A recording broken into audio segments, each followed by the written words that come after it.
Pandarin natin. Pandarin natin kung mag-under pa siya.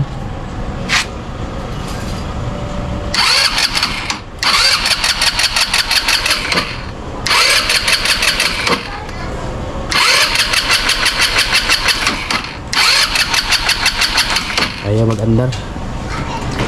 Kaya kabit natin itong bagong CDI ng XRM mga idol. Ito yung luma na, ito yung standard na CDI mga idol, no. Mag hard start siya. Nakabili tayo ng bagong CDI na pang XRM. Ito yung ikabit natin. Pang XRM ito. XRM 125. Ito yung ipalit natin dito sa standard na CDI sa ER natin mga idol.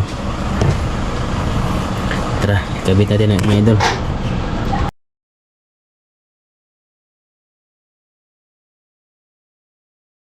May problema itong is-red ko mga idol.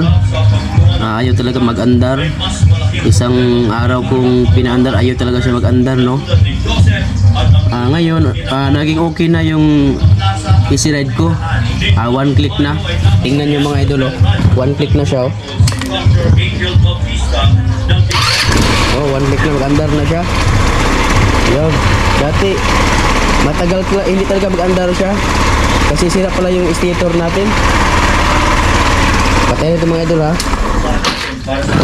Ngayon ang ginawa ko, nagpalit ako ng CDI na yung XRM 125, Honda XRM 125 na CDI. Ngayon pala, ito pala yung CDI na standard. Ang ginawa ko, itong 4 pins man ito, 4 pin. Bali itong sa taas, yung sa taas na pin, i-connect mo siya sa dito sa luma na sakit, oh. Ang kulay is black yellow. Black yellow yung sa sakit na luma. Dito sa taas. Itong sa taas, oh, itong black. Tsaka ito namang color red, yung sa baba, yung dito, oh, sa baba, i-connect mo siya sa dito sa kulay green. Yung kulay green na sakit na wire. Dito mo siya i-connect. Tapos ito namang blue, yung sa taas, oh, ito yung blue, i-connect mo siya sa kulay red white. Yung dito sa connector, oh, dito sa sakit. Ang kulay na yung kulay blue, oh. Itong sa taas, dito mo i-connect siya sa red white. Yon. Tapos ito namang violet.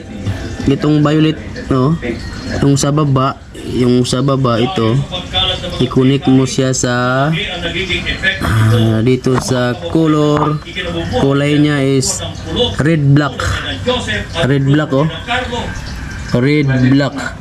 Dito mo siya i-connect dito. Malito yung luma, no. So ngayon, okay na yung is-red ko mga idol. Dahil sira pala yung natin, yung stator. Kaya nag-direct ako. Anong tawag dito? Direct battery ba ito tawag dito? Nag-DC CDI ako. Yung XRM 125 na CDI. Tapos ngayon dito yung ko ng wire, yung dito galing sa stator, yung dito wire dito.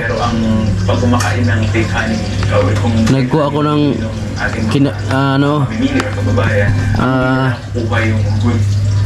itong wire dito, i-connect mo dito sa kill switch, yung kill switch ito, para magamit natin kill switch. Inunik ko siya dito sa ito, yung dito may sakit to dito, yung sakit dito. Ang kulay dito is black, red, white at saka green. So yung wire na para sa kill switch, i-connect mo lang dito sa block. Yung block na wire dito. O dito mo siya i-connect para sa kill switch yan. At para sa kanila, kahit may nakaambang panganib, Tapos ngayon, pinili nilang trabaho dahil nanatili one click na siya, while ipipix ko na siya. dahil Nasolve na yung problema ng isinad ko, no? higan sa kabuhayan. Try natin, panda rin. One click na ito, mga idol. So, one click na siya. Oh, one click na. Dati, hindi talaga siya maganda, no? Ngayon, one click na talaga si Goldie natin. One click na. So, ipipix ko na ito. Tayin ko lang, ha? Para magamit natin yung, yung, ano tawag dito? Kill switch. Ito na yun siya. Para magamit natin, kuha lang kayo ng wire dito sa yung galing doon sa stator. Tapos, magamit natin, patay natin, oh. Oh, patay siya. So ngayon, ipipix ko na ito. Dahil na-solve na yung problema ng natin, ng easy ride natin. Ayaw talaga mag-andar. Nakakahiya ba? Kapag nandun ka sa maraming tao, tapos nakakahiya talaga kasi ayaw mag-andar. Hard start, tapos ayaw talaga mag-andar. Mga 4 hours pa bago siya nag-andar. Hard start. Kaya ipipix ko na siya, mga idol, no? Dahil na okay na. I-fix ko na yung wiring. Ayun. Bali, yung natin, no, yung coil, ipipix natin na ito. Ibalik natin sa dati niya, sa dati dun dito sa likod, yung coil niya. So ngayon, ipipix ko na, mga idol.